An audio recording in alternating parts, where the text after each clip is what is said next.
Well, hello everybody and welcome back to the Formula Fun podcast, and time for our review of our home race, the British Grand Prix at Silverstone for 2018, and it was quite a little humdinger. We were made to wait, but it was a cracking race when it got there. As usual, I'm joined by Rage himself. How you doing, my friend? Fabulous. Absolutely fabulous. It's good to hear. I'm glad you're good. It was a good race, wasn't it? It was Plenty of talking points, plenty of action. very action-packed. All of the action, all of the race. Race! Cars, tyres, cars, race, drivers, cars, tantrums, winners, losers, cars, races, and some crashes. Join us next time on the next Formula. We could do a little short version for people every week, couldn't we? It's literally one word summaries. Yeah, it was a good race. It was a slow burner, but sometimes the best races often are. Quite some action at the start and some action at the finish, but it made for a cracking race overall on what is, as we all know, one of the best and most demanding tracks on the circuit, on the calendar. Circuits on the calendar, you know what I mean.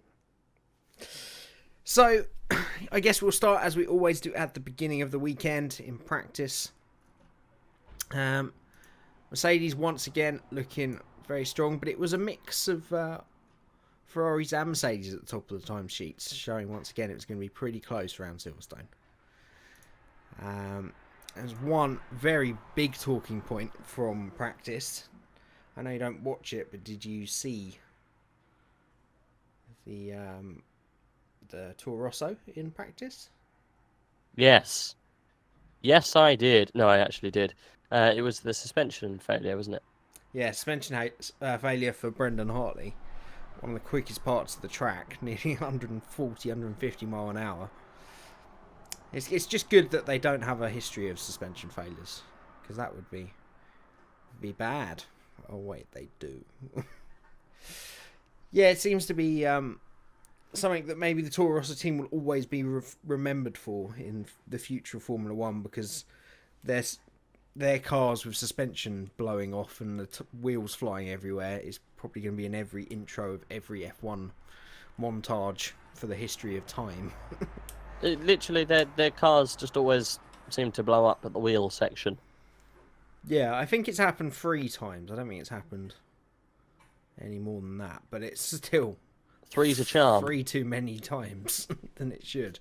Absolutely terrifying. I can't even imagine what it's like to be going. I mean, I've had a punch on a motorway. It's probably as close as I've got. That was pretty terrifying, but have a full-on suspension failure and for it to throw you off into the barriers at 140, 150 mile an hour is quite something else. And not the best start for their weekend. I don't think there were any other real stories from qualifying, other than Charles Leclerc once again looking very strong in the Sauber. The Red Bulls looking a little bit off the pace. So let's get into qualifying, shall we? Unless you got anything to add. We didn't do the typical. We didn't do the classic. I thought you covered that at the start. Did we? Okay, well. Some went round, some faster than others, some not at all, some on fire, some weren't. True. Who was on fire? Don't know, mate. It probably was. I don't remember any fires. There's always fire, mate. It's always fire, mate. It's all fine. It's always fire, mate. Bit of fire, mate. It's all fine. Bit of fire, mate. No, no, it's just a bit of fire. A little bit of fire. Spices things up, mate. Keeps you on your toes. Keeps you young. Keeps you healthy. Little fire. Bit of fire. Too much fire? Keeps the kid interested. Yeah, Ben, it's a bit too much fire now. Too much fire. Back off with the fire. Fuck off, fire!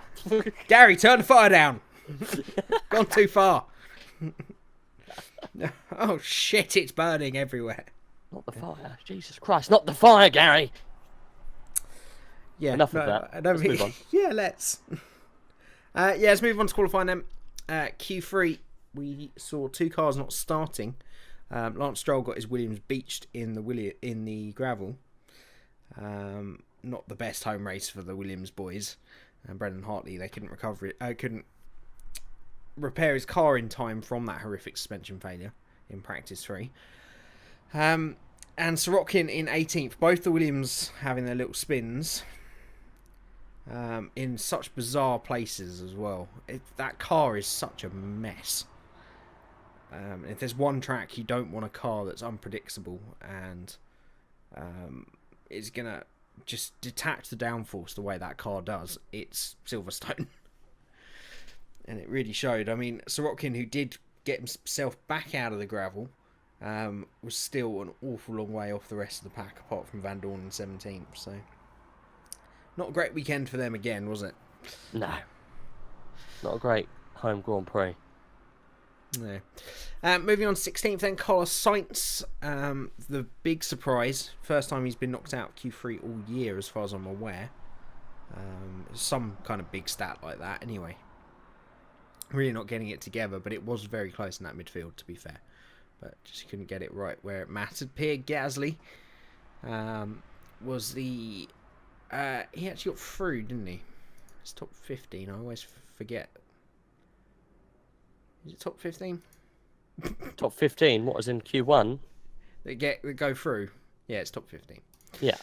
Okay, so we'll move on to Q2 then. I knew it. Really. I'm just testing you. Okay. Just wanted to get my own back for Beat Jamie.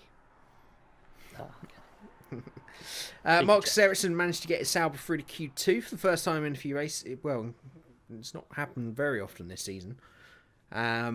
But could only manage 15th. Pierre Gasly P14. Alonso routing off a terrible weekend for McLaren in terms of pace. Yet again, he wasn't even close to Q3 this time, was he?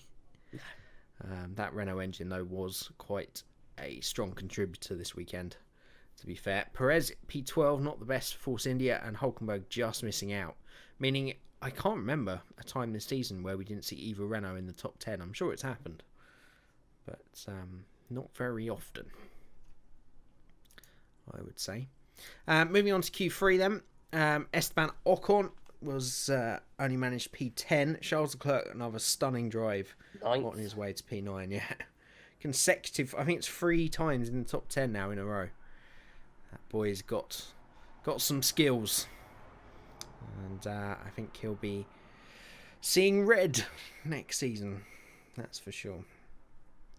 I think that's definitely the consensus now, that he's almost certainly been offered something, isn't he?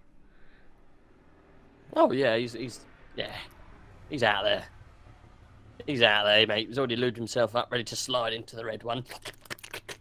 Okay, that's completely unnecessary. But and then, I mean, why? What's like? At least have some justification for it. Yeah, and then both Asses once again just showing that they are best of the rest on these power tracks. That Ferrari engine doing them the world of good in P7, P8. Magnussen out-qualifying Grosjean this time around. 2 Red Bulls, probably the biggest gap we've seen between them and the top 4 in quite a while. Daniel Ricciardo, a full second, just over a second off Lewis Hamilton, and Verstappen. Much better than Ricciardo this time around, although apparently Ricciardo did have an issue with DRS in qualifying. That it wasn't working, and we do have 3 DRS zones for Silverstone. Absolutely mad, though, isn't it? Have that many. What, to have 3? Yeah, it's happened on 4 or 5 tracks so far this year. I guess we haven't really touched on it as to whether it's improved the racing or whether it's a good thing. I think here was maybe a mistake because of some of the things we saw in the race, which I'm sure we'll get onto. But in general, I think it's a good thing. It's still, papering over the cracks as far as Formula 1 concerned, isn't it? As DRS always was. But at least it has seen a bit more action this year by putting 3 on certain tracks. Then we go to Valtteri Bottas, not quite on the pace of the top 3. Not the best qualifying for him. But it was quite the battle between the top 3. Kimi Raikkonen getting within a 10th. I think he's getting better and better, Kimi, this season. There's sort of a new confidence within him, but this was probably the first Q3 he hasn't mucked up all year as well. But whether it's enough to keep him in that car, I don't know. I think it's not going to happen, is it? Maybe whether it's enough to keep him in Formula 1 is a more apt question. Moving on to the top two then. Vettel got the better of Hamilton in the first set of Q3 laps, and then Lewis Hamilton pulled it out of the bag in front of his home crowd, as he very often does, with a very, very ironic 0.044 gap to Sebastian Vettel. I must say, I had a little chuckle at that one. I think everyone was like, "Oh, chuckle, 44." No, I reckon most people didn't even pick up on it. Do you not think? Yeah, they probably did. Yeah. I'm not really giving them much credit. It's one of those things when you spot, you think you're the only one in the world that would spot it, wouldn't you? Especially when the commentators don't pick up on it. But yeah, it was kind of fitting for Lewis, and yeah, he's the master of this circuit. There's no doubt. Was it you, or did you? I found this qualifying session a bit boring. Or did you find it all right? Well, I'm going to be honest here. Hmm. I didn't watch Q3 because there was something very, very much more important going on. What was going on? The England match. Oh, was it just started during Q3? Yeah, well, the match kicked off at 3 o'clock and Q3. I watched it afterwards. Yeah, I watched the match yeah. first, then Q3 I rewatched like the afterwards. highlights of qualifying. So yeah, I didn't know the dealio who was where. I rarely watch qualifying live. I always watch it in the evening. Yeah, I mean, it's one of those things, isn't it? Certain tracks, it's really exciting. It is always the race that is the most important thing. So at the end of the day, it's not that much of a spectacle. Hence why I didn't really give my massive opinion during this qualifying session. I thought it was a bit shit. Leclerc did well. Oh, good, you weren't just being a dick.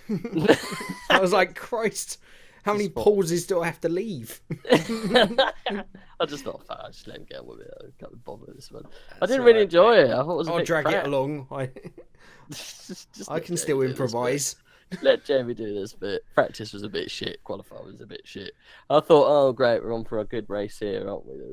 And then the good bit, Lewis did pull it out of the bag. That was pretty cool. The one thing I did want to talk to you about qualifying was, did you watch any of it afterwards?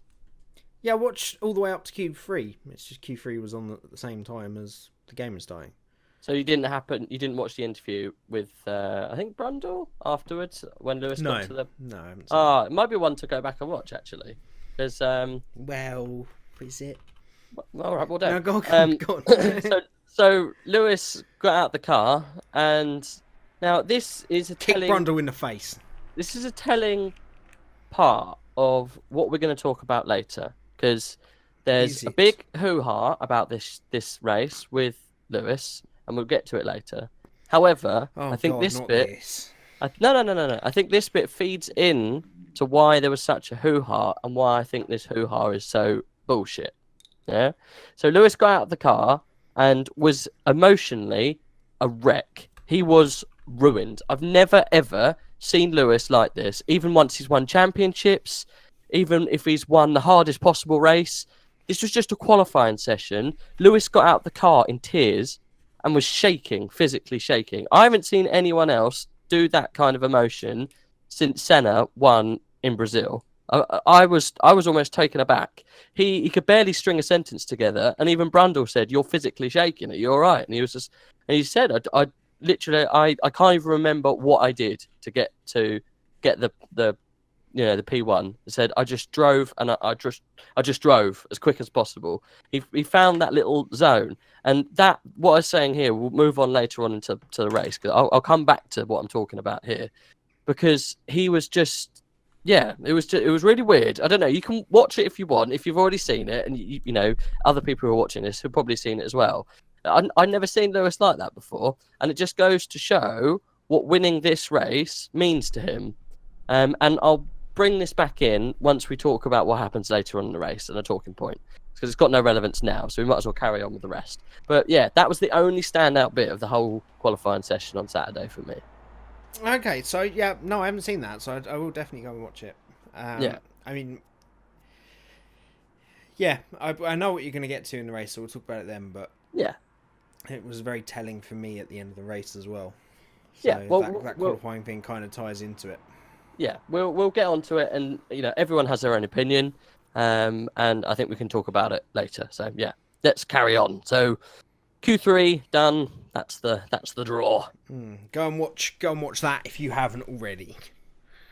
Please do continue listening. Do it later. Do it now. No, don't do it now. No. Wrong one. Wrong meme. Sorry. Don't do it now. Do it later. I have no power here. No. I'm just gonna stop. No power. Right. So have we said what the grid is? Lewis, Sebastian. God, Lewis, I would support one Raikkonen. of the F1 drivers for the rest of their life if when they ran out of power they went, "There's no power here." Oh, fuck's sake, it would never happen. It would never happen. Be brilliant. No. I'll do it. I'm gonna get into F1 now just to do that. I've got no power. All right. So what happened in the race? But no power here. Stop it, Mr. Honda. Stop it. Do it. Do it now. That should be the mechanic's pit request. Come in now. Do it now. Box now. Oh, how stupid. Right. Yeah, on to the race then. Yeah, there's only one real massive talking point from the start of this race, and that was Lewis Hamilton's start. Yes. So let's get into it. It was, it didn't look too shabby. It was just really slow on the pickup. And those Ferraris are so quick now off the line. So pretty much Lewis got a pretty shit start, didn't he? Got some wheel spin, bogged down. Vettel instantly overtook him, and so did Bottas, and Raikkonen had a go as well. Yeah, but so didn't quite make it Bottas had the better start out of the two. Of I would say of Hamilton, Raikkonen, and Vettel and Bottas got away best. Mm-hmm. And then so Bottas went round the outside of down the inside of Hamilton into 1, and then Raikkonen had to go around the outside of 2, stayed there, and then just sort of lunged at Hamilton. But it was the lockup that caused the issue. He was always going to make the corner until that lockup. Mm-hmm. And that, of course, took him straight on into Hamilton. They were quite fortunate. I think they hit wheel on wheel. So the force damage. of that impact, I'm very surprised he didn't lose a wheel. Yeah, it's kind of a complete luck of the draw situation when you bang wheels. They can just absolutely bounce off, no problem at all. Or if you hit them at the exact right angle, the whole suspension will disintegrate. Yeah. You never quite know what's going to happen. Obviously, they're built to take lateral load, not sideways load. Yes. Yeah, gonna go with that. So Lewis was complaining a little bit of imbalance in the car after that, even though looking back on it, I didn't see any carbon go. There might have been a small amount of floor, but I'm not sure if there was. No, I don't know about damage to either of them really. They're both complaining. I think quite a lot of that is just a little bit mentality. of alignment, maybe. Or again, it's all mental, yeah. Yeah, I think it's just mentality. When you have that accident, you're always worrying about it, and then stuff that you would normally just brush aside suddenly feels like an issue. Yeah. Or feelings in the car suddenly feel like an issue. But I think if there was floor damage, we would have heard or seen about it, either at the time or since. So I think they were okay. And that, of course, sent Lewis back to the rear of the field. Vettel got away with Bottas at the front, and Raikkonen was, for the moment, in third. And then there was the story of the Haas boys. A little bit further down. Did you see that? I didn't see the replay of this until like a little bit further on. Oh no, yeah, they didn't show it till like halfway through the race. It was so stupid. Was it Magnussen into Grosjean or Grosjean into Magnussen? I kind of say it was 50-50, personally. I don't know who got hit on the side, though. Who got side pod? I'm assuming it was Magnussen because he was a bit nowhere. Yeah, so it was Magnussen's floor that got taken out by Grosjean's wing. Yeah. But I think it was just sort of 50-50 with them, really. So Magnussen left him no room, pretty much. And he didn't look round the corner. Yeah, and Grosjean ran a bit wide through turn 3. So, yeah, was just stupid from both of them, really. I don't really think anyone was to blame, but obviously it turned what could have been another fantastic result for Haas into an absolute shocker. And both of them just never really recovered from that damage. Further down the order, I think Hulkenberg had a blinding start through all the chaos and got himself nicely up into the top 10. I'm trying to think if anyone else really benefited from it. I think Alonso made up quite a few places on that one as well, onto the tail of the top 10, and Leclerc was right up there as well in sort of P8, P7 after turn 1. And then persisted what looked like it was going to be another just very normal race, wasn't it? Vettel looked to be in complete control. Yeah, Vettel looked to be in complete control at the front. Bottas came back at him very, very strongly at the end of the stint. Raikkonen, of course, was awarded a 10-second penalty to take it as pit stop. Yes. And then we saw the charge of Lewis Hamilton. I think it made the race, didn't it, really? Again, you know. It always does. Ferrari causing a bit of controversy, and then the race kind of opens up from there. Yeah, I've always said this. When any of those top 4 cars, apart from Valtteri Bottas, no, that's unfair, get put at the back of the field or have to start at the back or have an incident early on in the race, it makes the race, because there's such a speed difference between them and the rest that watching them come through is really exciting.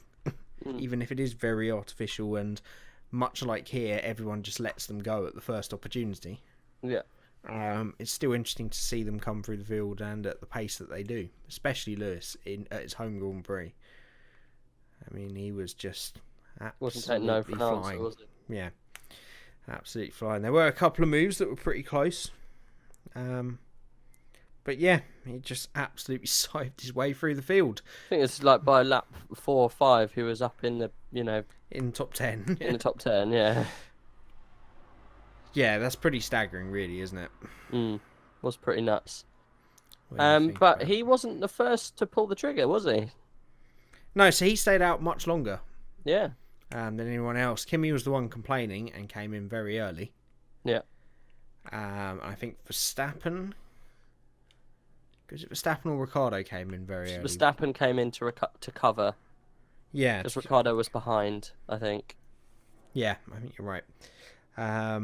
It's both them making early stops, which kind of forced everyone else's hand. But in Kimi's case, because he stopped so early, it brought him right back into the race, because he had such blistering speed on those new tyres that I think when Verstappen pitted, or Ricciardo pitted, one of the two, they came out just ahead of Kimi Räikkönen. Mm-hmm. So when you think that he was only a few seconds ahead and he lost 10 seconds, he made it up pretty nicely. But of course, it did mean that he was going to have a second stop at some point. Do you think Raikkonen's too quick to moan for this kind of thing? Too quick to moan? Oh, too quick to moan. Yeah. Yeah. Yeah, he is quite sensitive, similar to... I think the only one of those top 4 that get on with it is Valtteri Bottas. Vettel, Hamilton and Raikkonen, they all complain as soon as the smallest thing goes wrong, although Seb's been much better with it this year, to be fair. Raikkonen is very hot-blooded, which you wouldn't think. It's completely ironic, really, when he's in the car, but he does get really animated. Yeah. Well, just look what happened at Baku last year. Yeah. He hit a Force India. Is that what you mean? No, with the steering wheel and the gloves. Tell someone to give me my steering wheel. Oh, that was 2 years He's giving me my steering wheel! He's giving me my steering wheel! Hey! You must remember that. Oh, that was last year. I thought it was the year before. No, it was last year. Yeah. And I actually want to talk about that later. That race in particular. But yeah, so I know, random, eh? Very. Very random. Okay, I've got a few things that I wanted to talk about in relation. I think we should talk about it at the end of the race, because there are a couple of topics I want to bring up about. Okay, well, let's just rattle through the race then and get to where we need to be. So, Charles Leclerc was the first unfortunate retirement. I think it was a loose wheel nut on the rear, although I never really got 100% I never followed it confirmation of up. It that. could have been a drive shaft as well. Yeah. I don't know. It was one or the other, wheel nut or drive shaft. But yeah, very, very unlucky because he was running round so well. Oh yeah, yet again, very comfortably in the top 10 and looked like he was going to take 7th without a problem. And considering what happened later on in the race, he would have been 5th. So, yeah, unlucky. What makes me think it was a wheel nut, again, I'm sure someone will correct us, I think is because they actually were investigated and then given a penalty for unsafe release. So I think that's what makes me think it was definitely it's probably a wheel nut, yeah real wheel nut. Because I guess if something broke, then it's not really unsafe release. No, exactly. Well, there you go. Well, they could have stopped him before he actually went out of the pit, but yeah, they might not have known. So yeah, you're probably right. Probably didn't. Yeah, we'll see. Again, I didn't follow it up, so again, I don't know. Much like you. All of the facts, all of the time. All the facts, all the time. We don't pride ourselves on facts here. It's just fun. It's all fiction. It's all fun. We're actually telling you about a race that never happened. Formula Fun podcast brings you none of the facts and a lot of the fun, but a lot of the fun has been really, really, really killed out because it's pretty drawn out and all the jokes are pretty old. And if you haven't watched right from the very beginning, you've got no idea what the jokes are about because they're completely lost on the normies. Yeah, it's actually moderately fun, very, very slightly interesting, and occasionally, always very stupid. And sometimes factual, but we really do try our best to water the fuck down. It's mostly very ill-informed. Right, so Charles Leclerc, and then what happened? Marcus Ericsson, DRS didn't reattach going into turn 1, something we'd seen a couple of times during the race and over the weekend. I think there should have been a penalty applied to the team for this. Was there? Well, it's not the car's fault, it's his fault. Was it, though? Well, yeah, because you have to... Hit the brake or disengage manually? Correct. So I don't think he did. So do you think he took his own life into his own hands? Well, I don't think it was ever at that point. But I think Look, it could have failed. I think it's more likely he didn't disengage. Forgot. Mental lapse. Didn't disengage or thought, I can do it flat. Because that accident is, 10 years ago, you'd be dead. Oh, it's huge. Huge accident. And one of those 10, that the maybe car... 20. Well, maybe even 10. It was side impact very fast. Luckily, there's a lot of gravel before that barrier, and the barrier is very well cushioned. But that's it. But that's what also makes it so dangerous, because it's one of those that the car could end up anywhere in any direction. He could have rolled and he could have gone in head on. Exactly. And not even the halo would have helped. Or it definitely wouldn't have done if they didn't have the halo. But yeah, anything could have happened. Luckily, it didn't, and he was all right, and he got up and walked away. But that one could have been a biggie. We haven't had a biggie in a while. That one could have been. Yeah, it was pretty spectacular, and the start and the sign of things to come. It caused pandemonium in the pits as everybody, apart from the two Mercedes, came in. So stupid. Very stupid. So stupid. Bad call, but they stood by the call this time. The thing is, I understand it with Lewis. I think it's the right call with Lewis. Yeah, I think so too. I think if you put him behind the two Red Bulls... It was 8 laps, the difference. Yeah, I think if you put the two Red Bulls on... in front of him on fresher tyres, on the same tyres, I think he still would have had a very tough time getting past them. So at least he was ahead of them and could at least try and hold on to third, if not, as it turned out, better. There's also a lifeline for Kimi Räikkönen, which put him straight back in the fight on brand new tyres. And Valtteri Bottas, I can see why they gave it a go, but it put him in an incredibly difficult position on, as you say, like at that point, 15, 16 lap old tyres against two Ferraris on brand new soft tyres with plenty of time until the end. Plenty of tyre life for the end. And plenty of fuel life too. Yeah. Plenty of fuel in the tank because of the safety car. But it did squeeze up the pack. It brought Lewis up a bit because he jumped, I think, Ricciardo. He jumped Ricciardo. He jumped Ricciardo and Verstappen. And Räikkönen, didn't he? Jumped Räikkönen too because he was 1, 2, 3. Yeah. But I thought Lewis was already ahead of Räikkönen. Oh, Raikkonen pitted maybe, and Raikkonen was behind. I don't know. Things happened. Lewis came out in third after that. Yeah, well, I think the thing, yeah, that's how it happened. I think Raikkonen was always going to make a second stop. That was the thing because he pitted so early, and Lewis was on a one stop. I think, wasn't he? Yes, he I was. think that's what I'm thinking of. Facts. But yeah, so it left Bottas 1, Vettel 2, Hamilton 3, Raikkonen 4. And then the 2 Red Bulls, Verstappen ahead of Ricciardo, I want to say. Yeah, I think it was. And we got just 2 laps of furious action before the next massive accident between Romain Grosjean and Carlos Sainz. Just before it, we had seen Raikkonen and Verstappen in the same corner and having an incredible fight beforehand. Mm-hmm. I can't remember what corner it is, but it's the one you sat at last year, so I'm sure you'll remember the name. It's You'll definitely remember the name because you were there last year. I mean, there's absolutely no way you could go to a Grand Prix and not remember the corner that you sat on.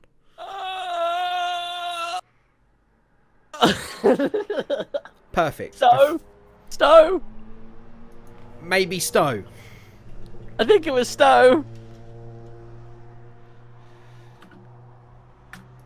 Stowe corner. Furious Googling. Let's have a look. It's not Stowe. It's not Stowe. It could be Stowe. It definitely isn't Stowe. It is Stowe. Might not be. Possibly. It isn't. Let's have a look. Luffield. It's Cops. It's Luffield. It's not. It's Cops corner. Okay. No, the one that I'm talking about. You sat on.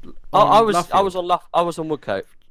Pretty much. Yeah. I was on Woodcote. Yeah. But the corner I'm talking about is Luffield, where first down Brooklands. See, I got it all up now.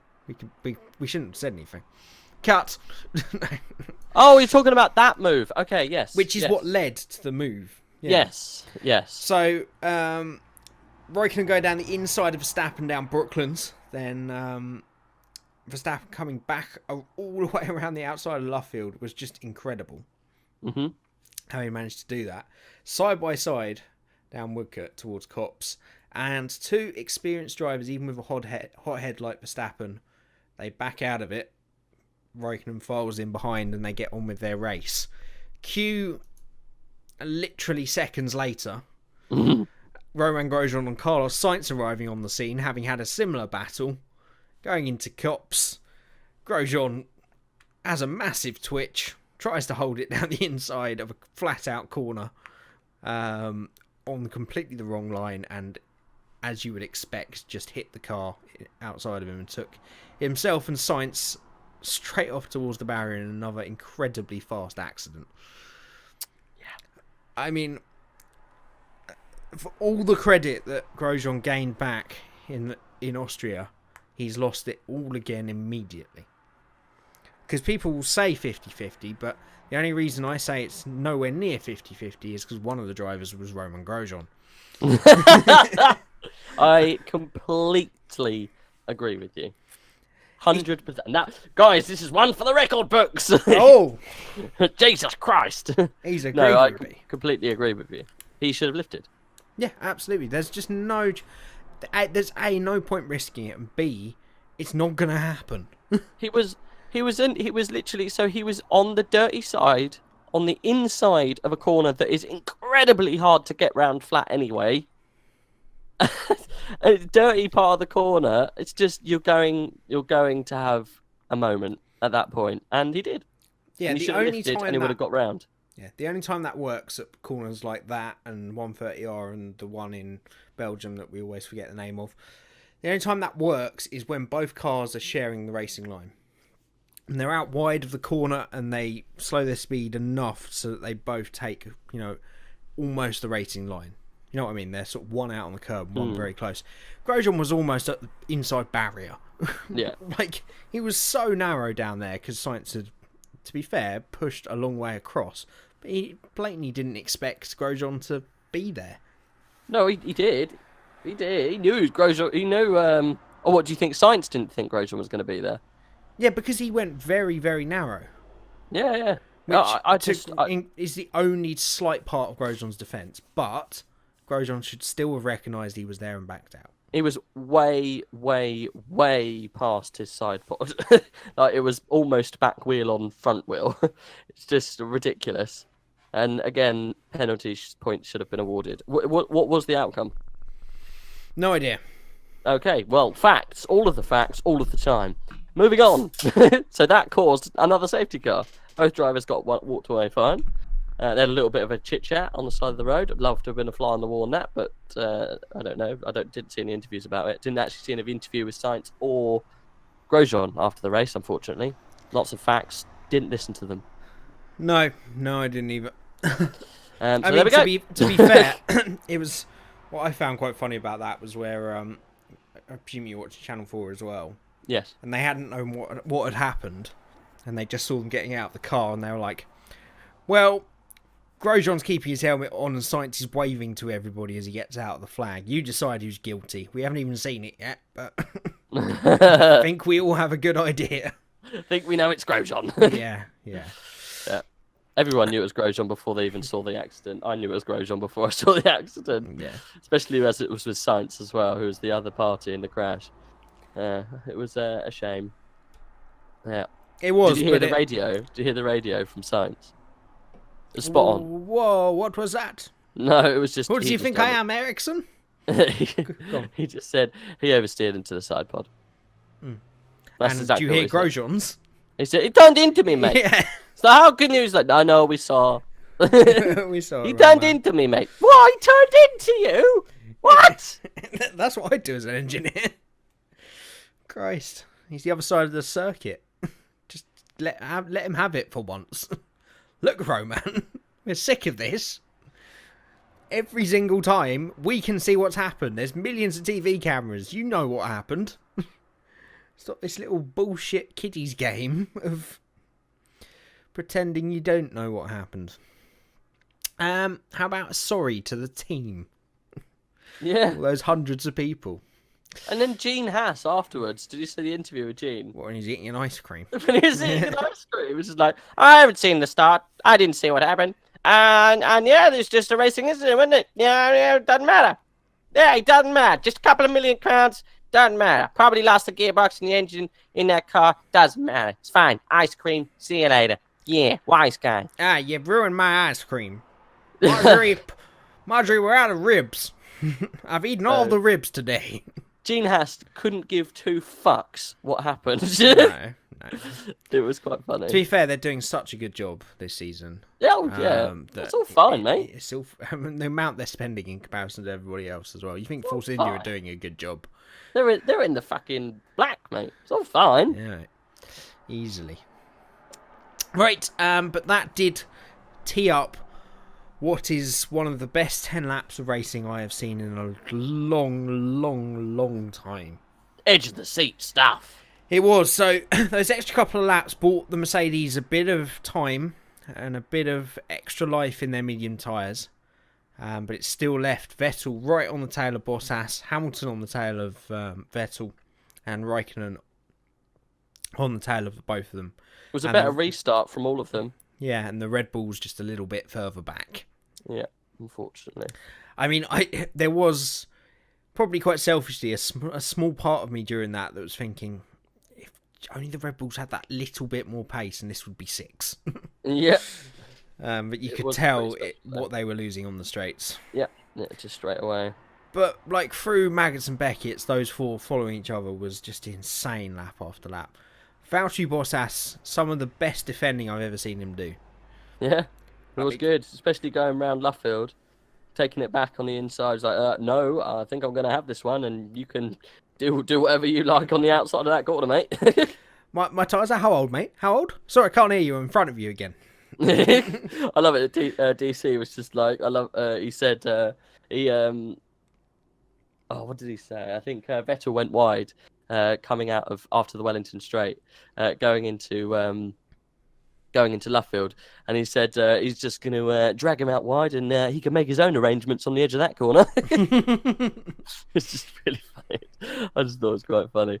The way that literally every time, there's some hard racing, it's like, yeah, you can have the outside of that, mate. No worries. You can have the inside of that corner. Doesn't matter about me. Make your own arrangements to deal with that. I'm going through no matter what. No, you're not. Yeah, so it was just stunning racing. I mean, no positions changed hands for about 5 laps, but it was just intriguing stuff because you felt that Hamilton could maybe have a run at Vettel, and it felt like Raikkonen was quicker than a lot of them. Yeah, it looked like Raikkonen was the speedy one there.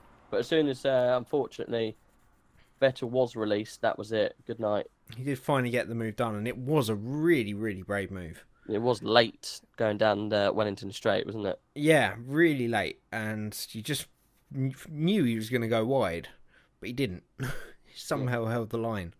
It's good. Great move and got him past. And then everyone thought it was choreographed at the time. It wasn't. It was actually pretty hard racing between Bottas and Hamilton. Yeah. Hamilton forcing his way through, trying to get himself after Vettel. And then the Battle of the Finns, for once, didn't end in both cars in a barrier. Yes. It's progress. It's progress. As Kimi Raikkonen made his way onto the final step of the podium and Bottas faded a little bit. It blinked and you might have missed it, but there was quite a bit of action going on with Max Verstappen. Brake-by-wire problem. Yeah, brake-by-wire problem. So at first he went wide, I think, turn 1. Mm-hmm. Cutting across turn 2, which let Danny Rick past. And then he lost the back end because of a brake-by-wire problem. And then at the final corner, he lost gears altogether. So, pretty crappy end to his weekend, really. Both Red Bulls driving well enough, having a great race, but they just didn't. That Renault engine just shown up more than ever here. Ferrari power pack was, I think, by far the superior this weekend. So I think the real question, before we go on to all the dramatics and what was said afterwards, and Hamilton when he got out of the car, just final bit of racing. Which do you think had the quicker car this weekend, Ferrari or Mercedes? Do you think Lewis would have won that race if he hadn't have got away? Hadn't got taken out. No, I think it would have been very, very close at the end. I think Ferrari had the faster car. They've made such gains in that engine. I think they have the better package at the moment. I think they've probably got the slightly better chassis, better engine, but I don't think their aero works as well as the Mercedes. But I think it literally changes from race to race. Sometimes the Mercedes can switch on their tyres, and sometimes the Reds are better. So it really does depend on where they are and the track temp, everything, literally everything rolled into one.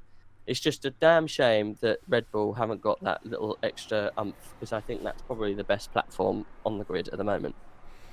Yeah, I think they'd all be super close, and I think you're right, Ferrari and Mercedes it can change every single race, which one's quickest. I think Hamilton would have won if he'd got away, just because it's him and it's Silverstone. But I think Ferrari did have the quicker car. There's no doubt about that. I think Vettel would have hounded him all the way. But Hamilton would have found a way to win if he'd stayed up top, I think. Or Mercedes would have put in a bad strategy call somewhere anyway, knowing them. Excuse me. We don't clip on this show, so enjoy that. So yeah, that's the end of the race.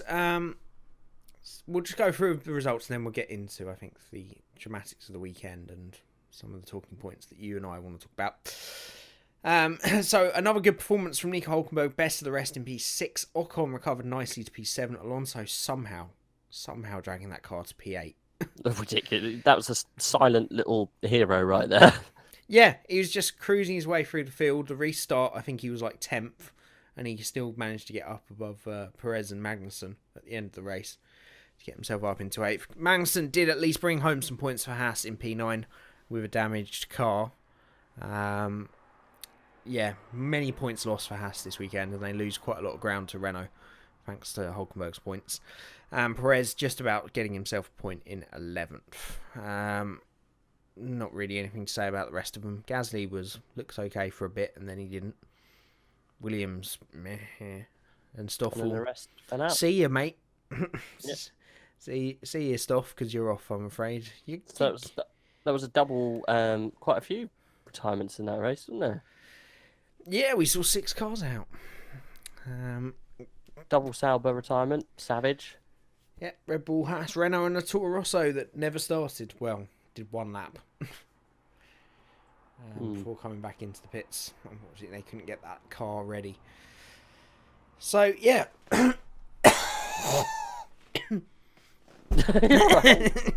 Hello.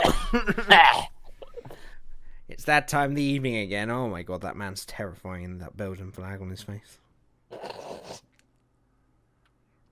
There's a woman with inflatable horns on her head. It's about 60. Nice. There's Thierry Henry managing the Belgian players from the sideline. I know. Incredible, really. Right, so I guess the main talking point is...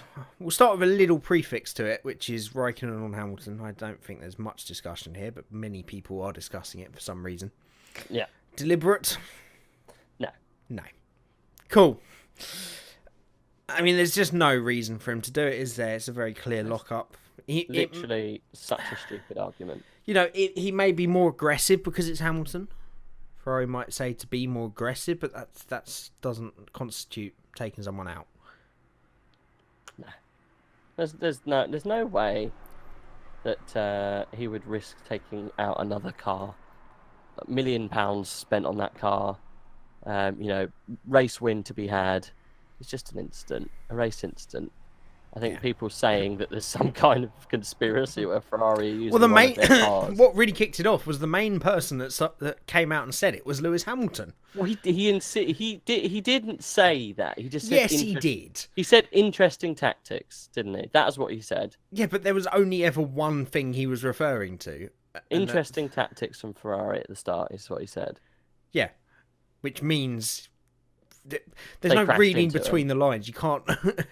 That is what he meant, and he said it in the heat of the moment, and he later apologised for it. But that is what he was saying. There's no way around that. Which is what then obviously there was a clip in the post race interview, the winners, where someone asked him about it. I haven't seen it. I don't know. He didn't apologise till much later on, and he was still pretty adamant after the race that that's what happened, as far as I could tell. Well, we'll find out going forward because it will happen again if that's the case, won't it? Yeah, I'm with you. I just don't think it's. I can't really, after Crashgate, I can't see anything like this ever happening again. So, race incident, especially some Vettel wouldn't associate himself with stuff like that. Trying to put Paul Ricard and this into the same bracket is just ridiculous. No, and I think you've got to look at Austria in particular, where you have, the chance to swap them around and they don't. That's how much they're not focused on that at this point. Yeah, they wouldn't then, show up a perfect opportunity to swap them around and get Vettel more points to then going straight to the next race and purposely taking maybe your car and another car out to benefit the other car.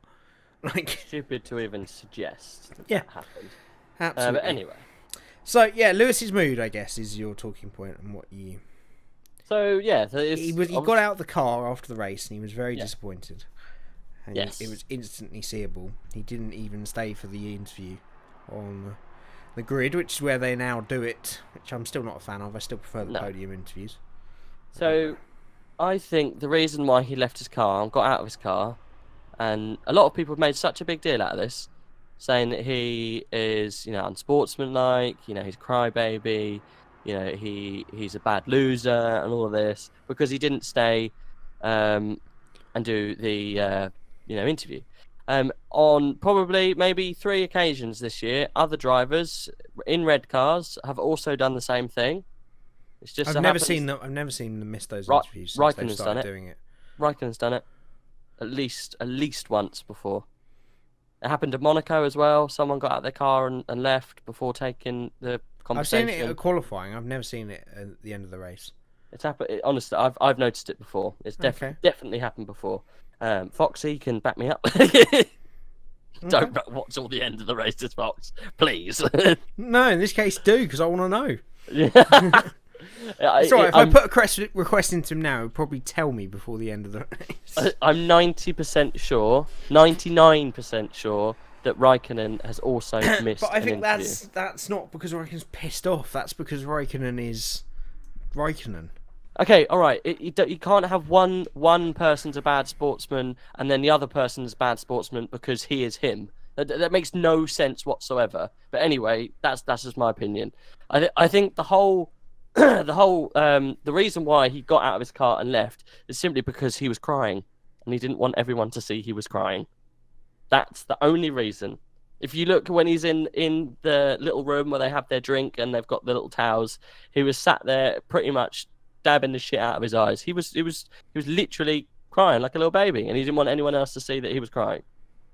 That's why he didn't do the interview. Would you do the interview if you're crying national TV in your home race? You just lost. Would you sit there and talk to Martin Brundle?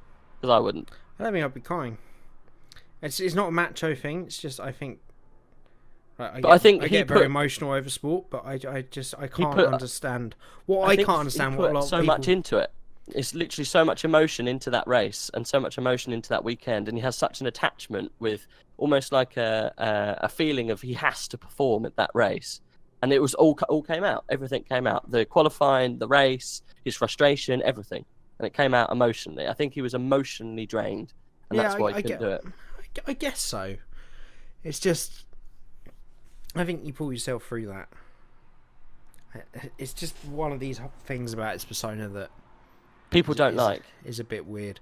Well, no, it just seems unusual to me because if they hadn't forced it through, he would have had. What would have happened is he'd had one of the best comeback drives ever at his home race. Everybody was cheering for him because of how well he'd done to get back up on second place, and he wouldn't have talked to them at all if Brundle hadn't have gone back up. That's the bit that I don't get. It's not... I completely get his emotional attachment. I completely get why he doesn't want to have a thing stuck in his face. But the other thing is that he's also there in front of the British crowd, and that's what he's denying. I don't think that the thing is it didn't go through his head that at the time. Do you think he went through Lewis's head? Do you think he really thought I'm not going to talk to anyone because I don't want to talk to anyone, especially the home crowd? Do you think he literally put that through his thought process? Do you think that actually went through? Unless, as you say, it's that emotional weight, and he also. He thinks he's let them down, but he doesn't understand. No, I don't even think that. I think even me, someone that really doesn't like him, was cheering how good a job he'd done. Oh yeah, but I don't think he understood that. I think that's the problem. It's annoying that he did so well, but it didn't come across.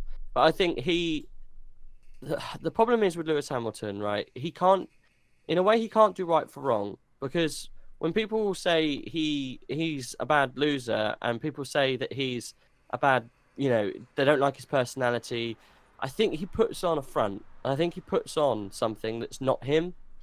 And I think he does it with like his friends, and he tries to be someone he's not.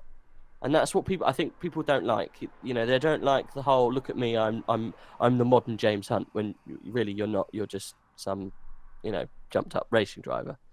But I just think he didn't want to show all of his rich friends and all of his fans and all of these other people that he was crying because he didn't win his home race. Yeah, but again, I think it was. That's the kind of moment. If he'd done that in the public eye, would have. I know, but that's the problem, because in his mind, he thinks that people are gonna think he's a wimp or think he's blah blah blah blah blah.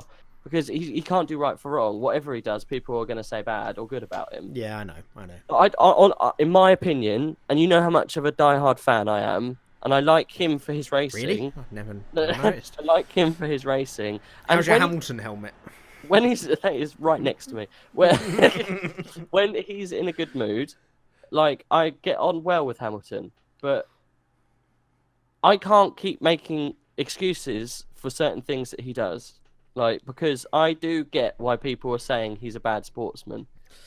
The thing I will always say is that whatever people say or whatever he does, he is the best part of the sport at the moment. Oh yeah, it's drama from the get-go, isn't it? Yeah, it's what it needs. It needs a few more of those characters, and I can't This is even absolutely. I'm begin sorry to imagine the pressure he had. I'm sorry to draw away from what we're talking about, but this is absolutely. This is from one bad sportsmanship to another. Are you watching what's happening right now? I'm So watching. The Frenchman is apparently injured. Has been floundering around on the field for about 10 minutes. Oh, was he? And Yeah, then he's just apparently ignoring got him. They've literally just got him off. No. Oh, The medical team what? have been on, but he wanted to stay. He wanted to stay on the pitch. He's hurt his back, but he's literally just floundering around. They haven't been able to start the game. 85 minutes left, and it's 1-0 Belgium, 1-0 France. Oh dear. Oh, The dear. fuck, man! Like, I bet he's fine, and it's all fine. He's all fine. But Broke his anyway, back, he's back, mate. It's all fine. That it's just go if you watch the qualifying. I think it leads into more that he was emotionally drained. But the fact that he didn't tell yeah, his I would agree. and the fact that he hid the emotion from the fans didn't do him any justice. And he, No. you know, if he, like you say, I think that is possibly the best thing he probably could have done. He probably could have got out, took his helmet off, and shown people that he was crying. I It think would have the shown best that it actually meant to him. in a perfect world, the best thing he could have done, and if he could do it again without any of the emotional attachment, the best thing to do is get out the car, pump the air as though you've just won the race, right next to Sebastian Vettel, show him that no matter what happens, he's still right there on the podium in front of his home crowd, and they're all here to see him. Yeah. And then Vettel doesn't sense this.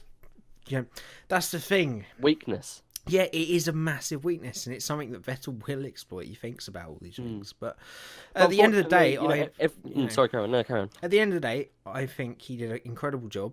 Yeah. Went up in my estimations. Drive of the fucking. I mean, not season necessarily so because of his far. driving skill, but just the way he did get on with it this time. Dogged was determination. good. Yeah. And you know, I think that emotional side is very much something in sport, and I think you're probably right. That is what happened, but it was always going to cause controversy by doing Every it. single driver has their flaws. Every single person has flaws. Every single sportsman has their flaws. You know, fucking Luis Suarez likes to take a chunk out of most people.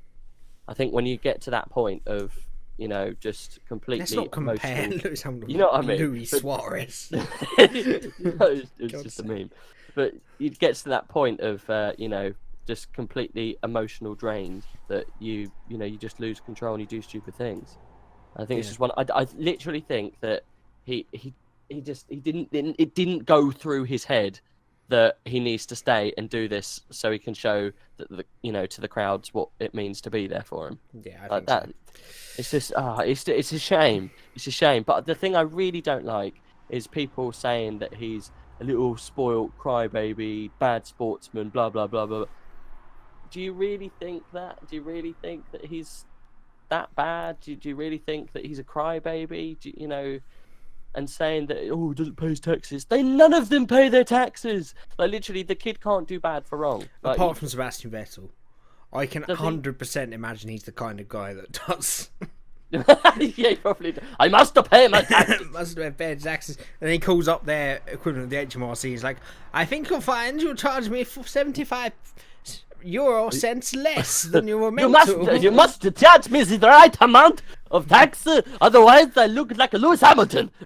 I realise I have noticed this 4 days after I should have, and I shall come I've added quietly if you interest. need me. I will be down there in the morning. Yeah, he is. I mean, we found out about him with a Sky interview the other week that what he does when he goes home is he's refurbishing a moped. Yeah, I know. I heard. And that's about what this he as does well. in his spare So time. fucking gay. Literally, I refurbish a moped. So okay. But he is kind of. It's so different yet so similar than that Prost I know. Senna relationship. I know. Because I that's know. exactly It what is. Prost was It's like the as modern well. day Prost, isn't it? Yeah. Yeah. Lewis Hamilton goes home and sings songs with Christina Aguilera, and have you heard about this? No. So Lewis launched his I did see something solo about it. Yeah. career. Yeah, he's called. Oh God, Oh, it's like God, I'm Zanny dreading or something this. like He's called Zanny. that. It's something like that. Fuck's sake. Let's have a look. The thing is, that kind of name I'd get if he was trying to keep it low key, or not let anyone know he was on the song. But you don't then pick a name like Zanny and then go, "Oh yeah, that's me." Oh, good. The song is called Pipe. Xander. Xanda. Xnda. Xander. Go and listen to that, people. It's not actually that bad. He's I'm actually sure quite it's good not. on it. Honestly, and going back to other sportsmen, F1 drivers who have also released albums. Can you name the one? Do you know who else has released an album? Well, recently or in future? No, in the future. In the past. In recent past. 20 years ago, 20-ish years, probably. I know who it is. Are we talking F1? Yeah. F1 driver released an album. A full album. Wait. A full album. We've memed about him before in this podcast because of the shit he says. Jack Villeneuve. Yes, I do know it. Villeneuve's got an album. If you want a bit of that, mate, go listen to Jack Villeneuve's album, please. Just do. YouTube it. It's absolutely I great. feel like that's come up before. Maybe it was a stream. Yeah, I think it's a stream. It's I feel like we have definitely come listened up to before. that before. We have. It's absolutely great. We need to start doing this live and on Twitch, so we don't have to worry about copyright. Yeah. then we can just play it. To be fair, I don't really care about copyright anyway, because I don't get paid anything. But you know, at the same time, right, that was quite the conversation. Well, there's more that I want to talk about as well. Oh God, I know go it's on. bad, isn't it? Go on. There's something else that I want to talk about. I just want to do this in like half an hour and be done. All right, well, fine. No, I'm joking, I'm joking. We'll harm the It always following seems it's really weird. It always seems so like unnatural and so slow to develop at the beginning, and then by the time we get like an hour in, it's like we could do this for another 4 fucking hours. Probably good, mate. Yeah, It's all fine. It's all fine. Go on. The one thing I wanted to talk about was, and it was touched on massively in the Grand Prix, was the penalty that was provided to Raikkonen for tapping Lewis around. Oh God, yeah. Do you think the penalty fit the crime? We've Yes, I discussed do. this already. Do you think? Yeah, I do. Do you think 10 seconds fit the crime? Yeah, I do. You do. Yeah, this argument and the argument I'm sure you're making, the argument that came up was that the penalty needs to apply to the amount of time lost for the other car involved, but it's impossible to do it like that. That's the problem, and it would be so. It'd be so impractical to do it, because there would be cases where the car that caused the incident ends up a long way behind the car that they hit or did the incident to, in which case then what do you do? Then you have to go back to the old system. You have to have one hard and fast system to do it. But it's not hard and fast, Jamie. Because last 2 weeks ago at Paul Ricard, it was a 5-second penalty for almost exactly the same thing, but Vettel was involved. Fast forward 2 weeks, exactly the same thing had happened between Lewis and Raikkonen, and it was a 10-second penalty. Where's the clarity between that? Where's the justification? And then there's other incidents that happen at the first. That was ridiculous. Sorry, I just saw a foul on someone. There was another instance on the first lap where people get spun round and there's no penalty. I just think that there's no continuity in the penalties. Well, the issue you have is that you don't have the same people making the decisions. These are human decisions. At the I end know, of the but day. how can you give 5 seconds for spinning someone round and ruining their race? How is 5 seconds justifiable? 10 seconds is still a joke, in my opinion. No, I don't know. I think, and please, people who watch this, put your feelings in the comments of what you think should happen with the penalties, because the more people talk about it, the more likelihood something's going to happen. Not because of us, but I'd like to know what other people think in regards to the penalty system. So something needs to be changed, definitely. And I get what you're saying 100%, because it needs to be a surefire. You've done this, this is the penalty. Done this, this is the penalty. I just think the penalties are too lax at the moment. Because literally something could happen where the pink car crashes into the white car, but only one of their cars crashes out, and it helps the other pink car get a good result. You know, you've got 2 cars. Why sacrifice 1 car to get a better result for your main car? You know what I mean? But that's when it's deliberate. We're going back to that deliberate streak again. Both. But how do you know? I'm not saying what the Ferrari thing was deliberate. What I'm saying is this penalty system promotes it. No, Because it's too lax. I think with all the data they have, they know if it's deliberate, and if it's deliberate, something far greater will be implemented, and that would be implemented after the race, not in the race. I feel. Yeah. Okay. Well, I think this has run its course. I don't know. Well, no, I understand the discussion, and I can see people's point of view, especially between Vettel's and Raikkonen's. But at the same time, I feel like I've never had a problem with this penalty system before, and it's been in place for 20, 30 years.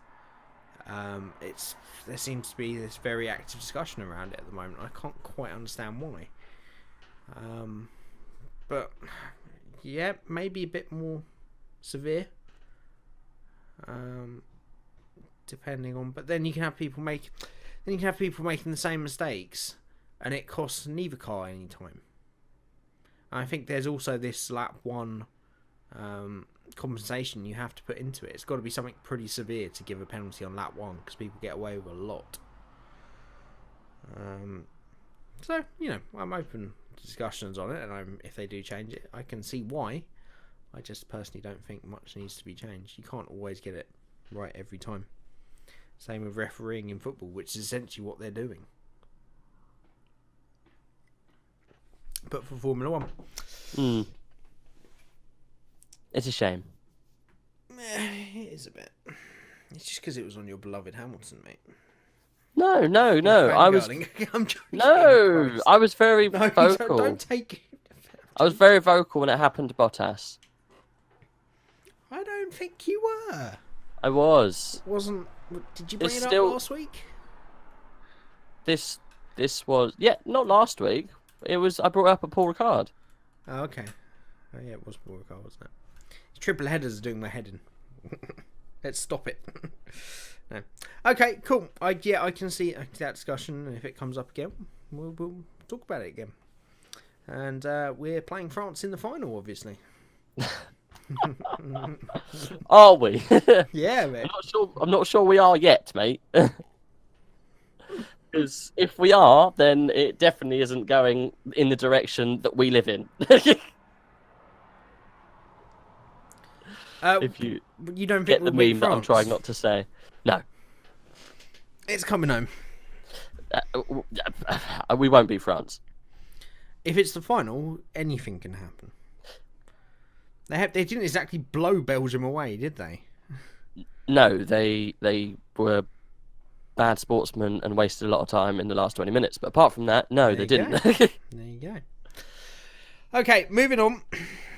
It is finally time for what feels like an age. Bloody crash of the week, you bastards! Yeah, quite a few contenders this week, unlike Austria. Quite a few contenders. But there's only one winner. And that winner is sponsored by... Cream in a can.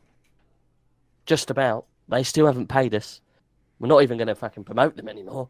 But they are cream in a cammed receptacle that you can buy somewhere in a supermarket in probably Afghanistan. Contains E. coli. There we go. No sponsorship ever. Yeah. Don't buy this stuff because it will make you infertile. It's milk from camels. Camel milk, frozen up, defrosted on arrival, and then No, it's not frozen, mate. It's transported to the desert in the baking heat. Oh, okay. And the sludge at the bottom that's not evaporated. Oh, it's turned that's into the good stuff. That's the gold. It's not even turned into cream. That's just what's put in the can. Oh. Fuck me. And That's just disgusting. pray you don't get those end batches. Yeah. Oh, I got an end batch. Got a bit of camel grit in mine. It's just white sand. Okay. I presume you mean Brendan Hartley. No. Oh, okay. Marcus Ericsson was my crash of the week.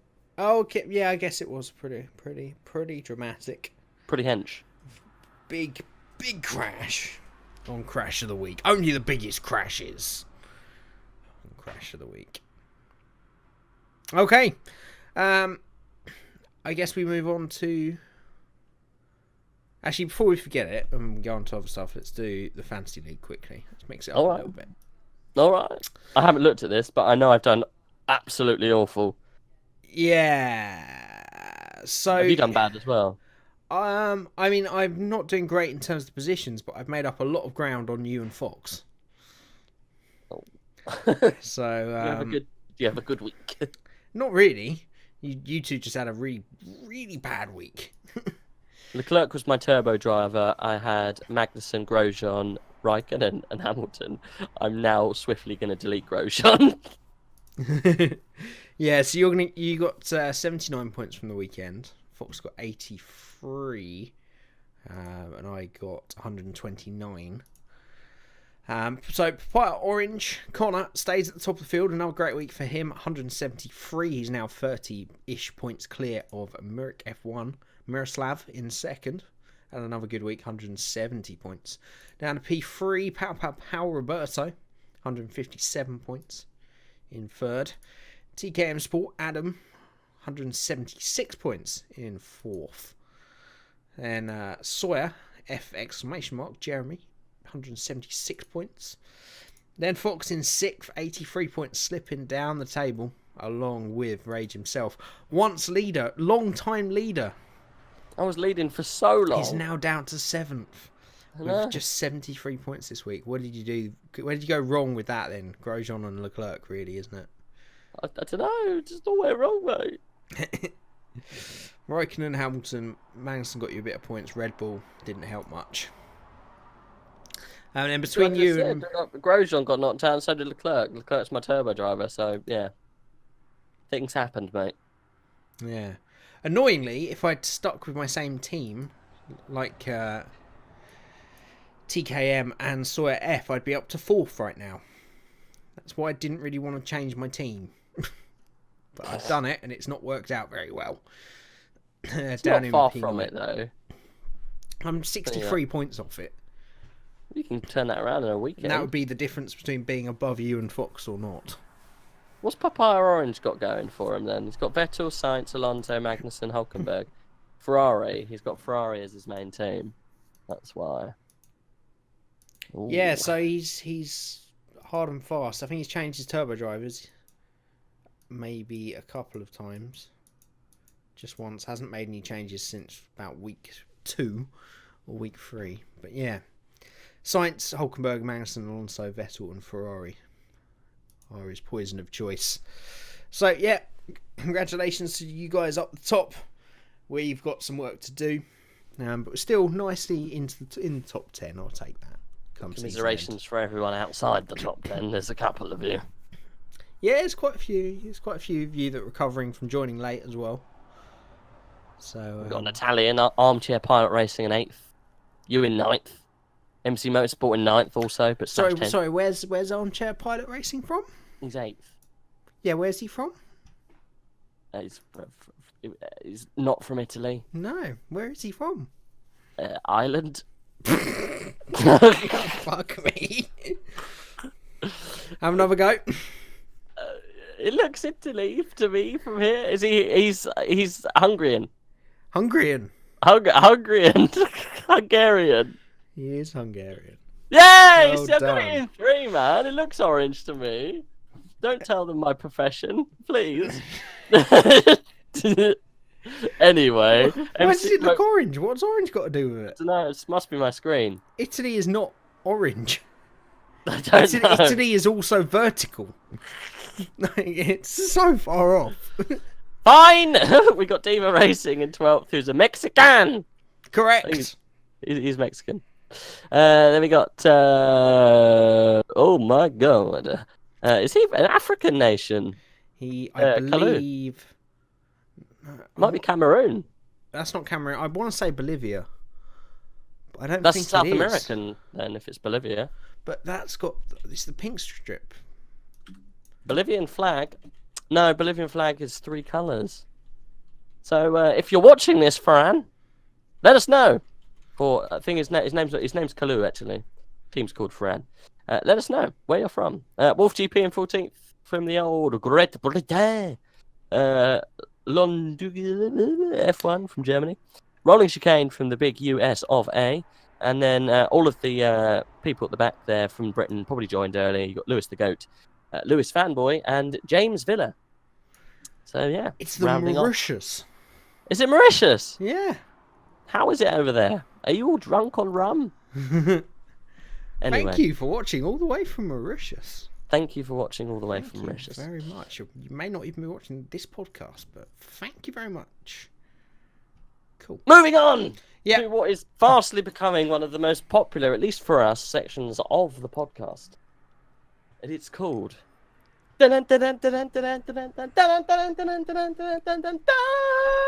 Fucking test, Jamie, you bastards. In your fucking dreams, you prick. Now, I got a little bit of a way to mix it up this week. Switching it up this week. Switcheroo, switcherupper, switcherapperoo.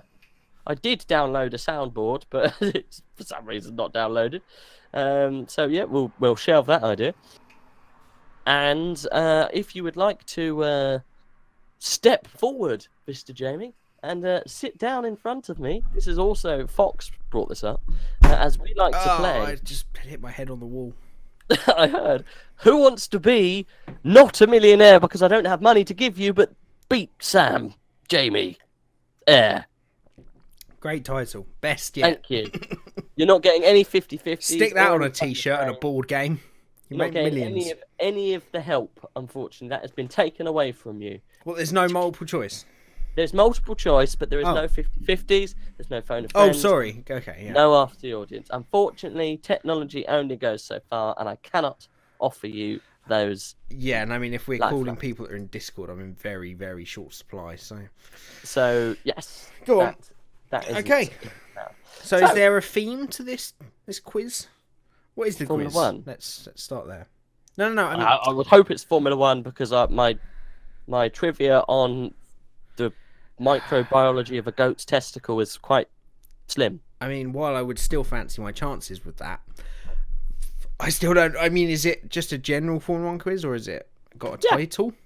No, it's Who Wants to Be a Millionaire? I thought you picked a pre-selected quiz off the internet.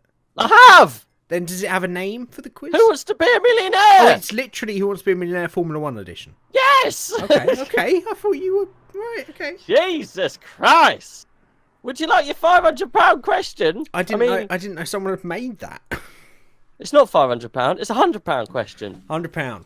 £100 question. That is now legally binding. Binding. Legally binding. £100 question. Okay. Are you ready? Yeah. James, Yes. from Sussex, Hello. what colour does Ferrari traditionally race in? A, yellow. B, green. C, red. C, blue. D, red. Doesn't matter what format of game show we give you, you mucking it up. D, I- red. I almost struggled with A, B, C, D. So let's move on. Is that your final answer there, Jim? Is it? Is it your final answer? Is it red, Chris? No, it is not, Or Chris. is it? This is Do you red. remember when contested you to do that? knockoff, Chris. I try and get a reaction out of him by going through the answers. It's red. D, red. D, red, final answer. Final answer. Oh, don't do that. Sorry. No, you can do. Just get. I'm not. This is what I tried to get. This was the.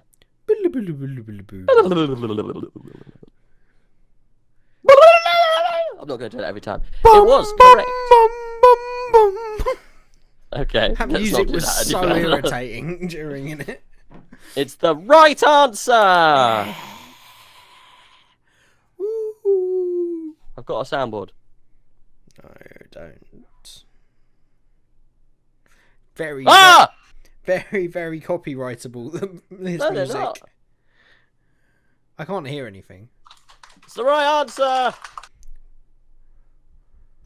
Why don't you just play it in Discord? That's all right. Okay. It's the right answer. A bit of a short and abrupt clap, but I'll take it. It's the right answer. So, question 2. Now, this question is the £200 question. Okay, Chris. Are you ready to play Who Wants to Be Not a Millionaire? Well, what? Yeah, I am. Yes, okay. I can do this. If I was racing Thank you, at Chris. Monza, no problem. Which country would I be in? A, Germany. B, Spain. C, Outer Mongolia. Or D, Italy. Outer Mongolia. D, Italy.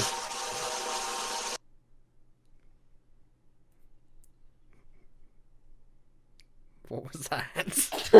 There's no end to that.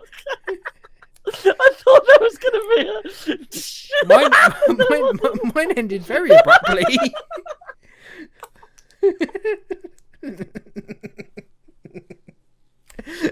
no right symbols in answer. sight. Hey. Oh my broken. What? My quiz is broken. It won't go past this question. I got to skip through this one. What was the first answer? Was red, and then the second answer. What did you go for? Italy. Where's Monza? Italy. Oh God! I'm gonna stop doing it. It's the right answer. What is this? It's the right answer. Right. Yay! Well done. Well done. Anyway, moving on. What nationality is four-time champion Alain Prost? A, Swiss. B, Belgian. C, German. Or D, French. D, French, Chris. You're going with D for French. Stop Yes. calling me Chris, because my name is Range. Goes with the game. Okay. Anyone that ever hosts it has to be called Chris. Final answer. Yes, Chris Parent. Okay.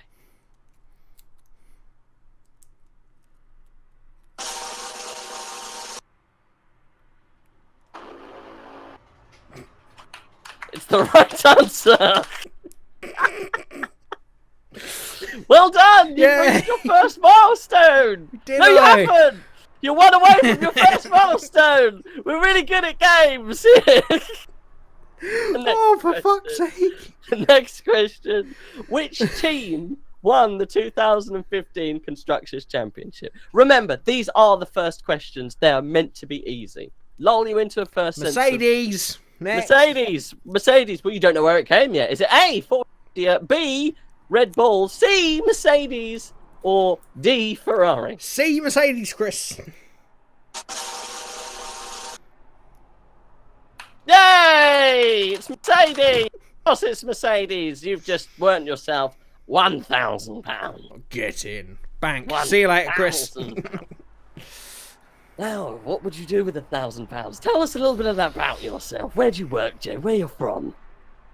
Well, I'm from Outer Mongolia No one in cares. Sussex. And On to the next question. if I won £1,000, I'd build a compost heap in my garden. Oh, very nice. I'd probably treat the boys to a spot of fishing. Yes, very good. And I'd probably have to, buy the wife a new oven or something. Well, that's great batting. Moving on. Thanks, Chris. No problem. £2,000 Hello, Mum. questions. Are you ready to play? Who doesn't want to be a millionaire? Yes. Okay. Next question for £2,000. The corners, Vale, Stowe, and Copse can be found at which F1 circuit? Is it A, Narnia. B, Hockenheim, C, Suzuka, or D, Magny Cours? Hey? You did say A, Silverstone, didn't you? I did. Okay, sorry. I must have blanked that one out. A, Silverstone. Is that your final answer? It's final answer. For £2,000, people. My game has again crashed. I've got to change this. 1 second. One second, okay.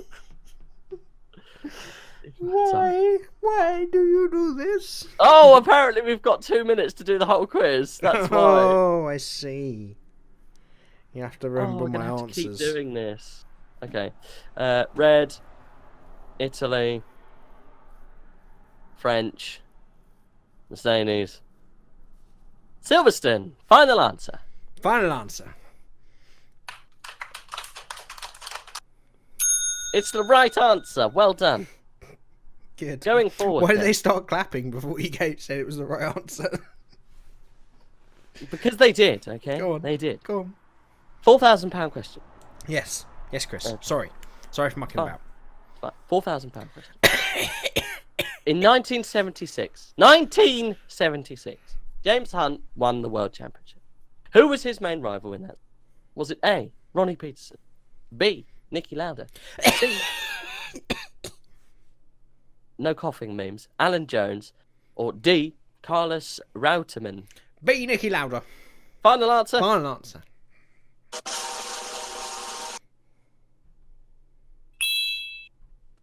It's the correct answer. Thank you. Congratulations, you've won 4,000.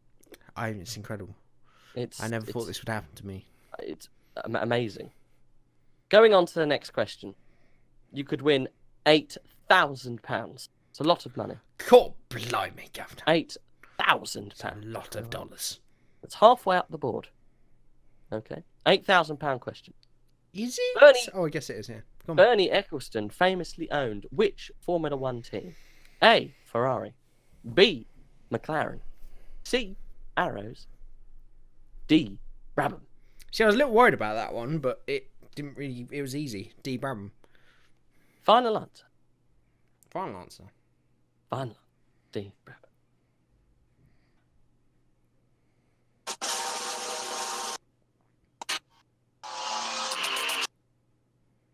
Sorry, wrong button. It's the correct answer. For God's sake. Yay, thanks, Chris. Whereabouts are we? That's £8,000! Round of applause, everybody! Yeah, let's have another one of those brilliant round of applauses. Round of applause! Well done. Oh, it's a big one that time. It was. People were very happy. They're very happy. Oh no! Stay happy! Stay happy! No, don't do that. It was never proved. It was never proved at the court. They were wrong. Okay, question number 9. This is for £16,000. Crikey. Which nationality was the 1970s racer Ronnie Peterson? Was he A, Swedish, B, Finnish, C, Danish? I mean, D, C, Danish. I mean, D, Norwegian. So A, Swedish, B, Finnish, C, Danish, or D, Norwegian? It's a tricky one. I don't know. £16,000 that will not be won. I mean, if it was like, was he American, British, French, or Norwegian, then it'd be a bit easy. Let's put it in perspective for you. I mean, he's not Swedish. I think he's. One second, Jamie. I'm trying to help you here. You're not meant to help me. You're the host. You're Chris Tarrant. You're not allowed to by contract. Right. Yeah. If you get this question right, you have successfully beaten me. Oh, good. However, if you get this question wrong, you have got pretty much half the questions right. Just about. I mean, to be fair, I would have got 95% of the questions right. But yeah, I know what you mean. I've got to get past this point to beat Ray. You have to get past this point to beat for me. Okay, he's not Finnish. To beat me. It's not. He's not Finnish. My first thought was Swedish, but I don't think he is. I think he's either Norwegian or Danish. Okay. Now, has he been referenced to Kevin Magnussen at any point? That's what I'm thinking.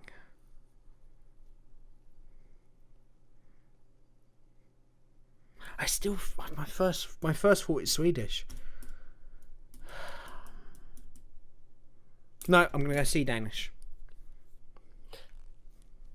Now, I said you weren't going to get lifelines, but I feel you deserve a lifeline because it's too harsh not to go through lifeline.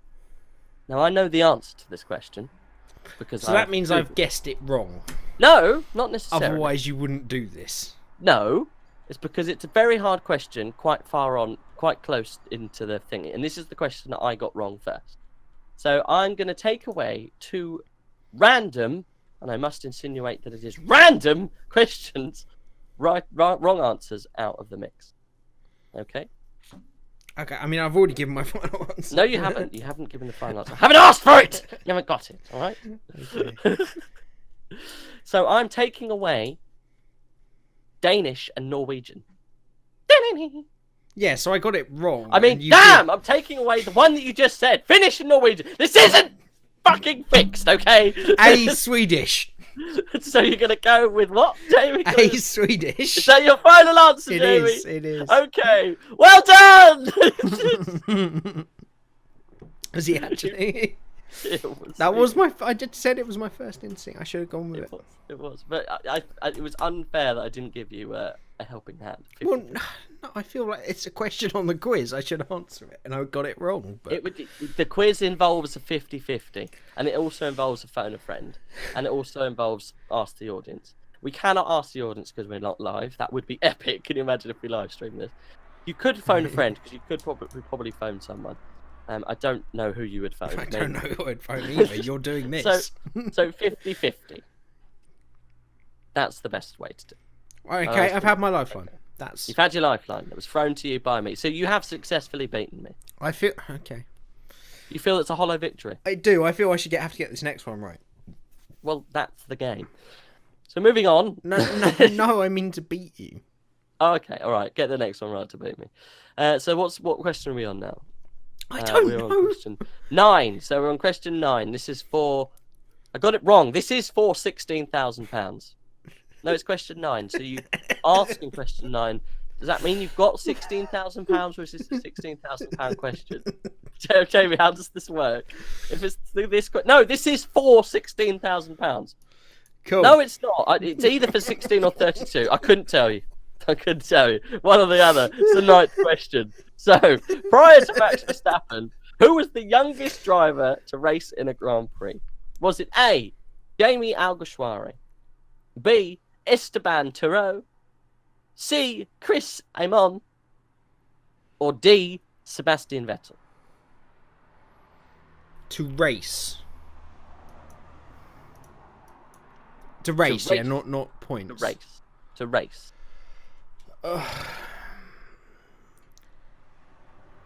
Really? I thought there would have been younger ones than that. To race.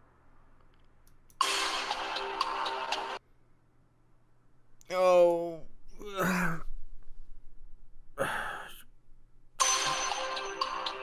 Jamie Alguersuari. I've never heard of the other two, so I can't make an informed decision. I don't know what that one was. So, Jamie Alguersuari was your answer. Yep. It's a correct answer, Jamie. Well done. You've earned yourself £32,000. Who's that other guy? Oman. I've no idea who that man is. We won't speak of him ever again. Okay. So, Jake moving Dennis. on. Which of the following drivers has Murray Walker never commentated with? A, James Hunt. B, Martin Brundle. C, Damon Hill. Or D, Jonathan Palmer. Not Jolien, Jonathan. I feel like Jonathan Palmer because I feel he's done one with Damon Hill.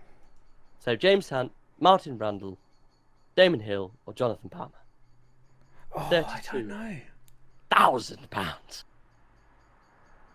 It's obviously Hunt and Brundle. He has. Either Palmer he's done a stint with that I didn't know about, or Damon Hill has done a one-off race with him, which I feel like is something I've seen.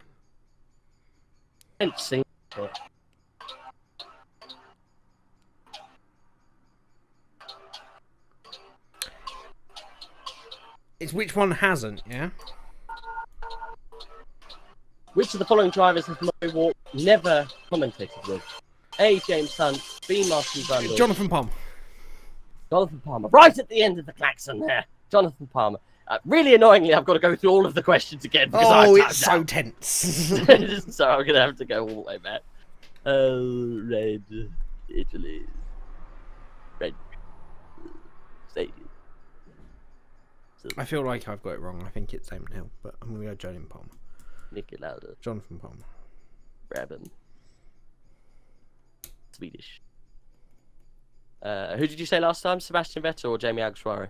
Alguersuari. Was well done. So you're going to go with who? Sorry, Jonathan Palmer. Jonathan Palmer. Final answer. Yeah, I mean I've already said it, so I think it might be Hill. You have just lost £32,000.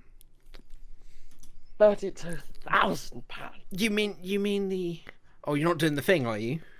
What? Oh no. Okay. That was a £32,000. But you've just won. £1,000. Oh shit. It's the worst question to go out. Does the Pizza Hut advert not count as commentating then? That's a very good question. Because they were in a Pizza Hut, weren't they? They're in the Pizza Hut advert. The classic Pizza Hut advert. The Pizza Hut. Then we can call this whole quiz bullshit. Because they didn't they, in the Pizza Hut? Yeah, I mean it's not it means commentate on the F1, doesn't it? I also feel like they've commentated together.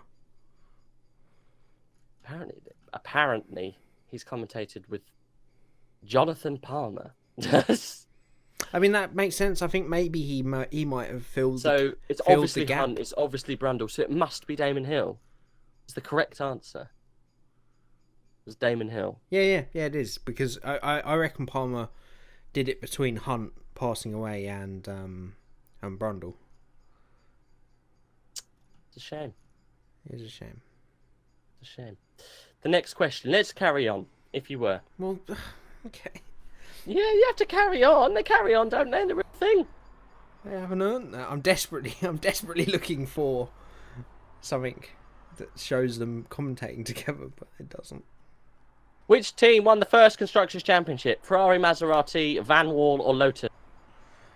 Maserati. All I got was Maserati. It's the wrong answer. Oh. I'm not going to go back and find out who's the right answer. So, unfortunately, Jamie, you haven't come away with any money today, but you have beaten me. I feel that was a hollow game, and it needs to be a lot easier to use. I feel like that was a fucking mess. Oh, come on. Anyway. You leave here with £1,000. I like So, that. Yeah, It was £1,000. Yeah, it was more open, that quiz, in terms of you needed the wide spectrum of F1 knowledge there. That was good. You did. I prefer that kind of quiz. To be fair, you probably would have got out on the Swedish one. Well, anyway. it was. I gave a final answer, and you then decided it upon yourself to give me 50-50 and then muck up the 50-50 to give me the right answer. I feel that we should never be quiz hosts ever. Speak for yourself. If you ever beat me, then we'll find out how it goes the other way around, won't we? Oh, okay. All right, fine. Well, that was Test Jamie. Jamie obviously still reigns supreme, and I still have a lot to try and. I can't think of any more questions to go with it. Pretty much, Fox gave me the idea for that. Fox said, "Why you do? Who wants to be?" I saw. Okay. Okay. Speaking of Murray, do you see him in the little Channel 4 I did. promo thing? Very It's nice sweet. to see him back. He's very old though. He is very old, but he's still very sharp. Is he? He seemed it. I mean, it I didn't watch could have been the thingy. could have been cutted sympathetically. Yeah, I didn't watch it all. Not really. Peace. This won't be copyrighted. Go! And Damon Hill leads You're into gonna the watch it now? first bend. Murray, And here comes the pasta. it's a pizza, Murray.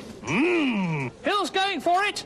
And he's spun. watching He's it. spun his pizza through Yeah. 180 degrees. And Hill finishes second again. All the ladies and gentlemen are He's listening lost to it. it. He's out of control.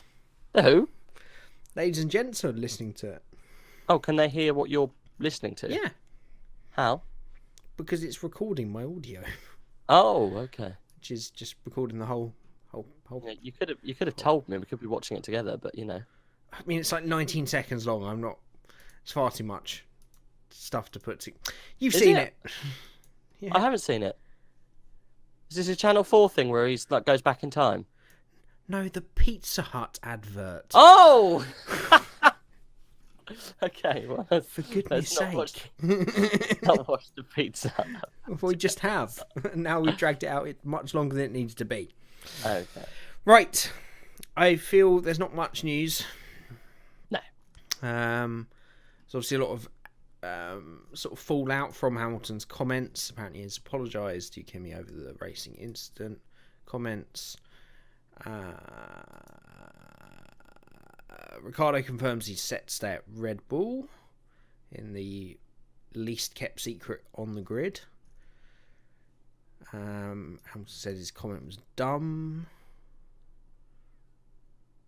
A lot of people commenting on how fast in a straight line Ferrari were, considering people thinking they've made another big jump forward in the power department, as Haas did this weekend. Sort of emphasised it. Haas described Kevin Magnussen and Roman Grosjean clash as unacceptable, even though Gene Haas didn't give a shit. There's no news.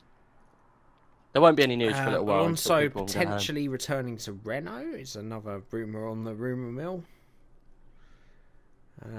I guess one final little bit to talk about, don't know how much you've seen about it over the weekend, was Santonio Ferrucci in Formula 2.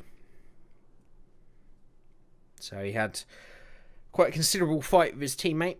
I didn't see much of the racing myself, but obviously the fallout from it was that Ferrucci seemed to deliberately go into the back of his teammate on the cool-down lap after the race, and then him and his father were apparently very, very abusive to his teammate when they got out of the car.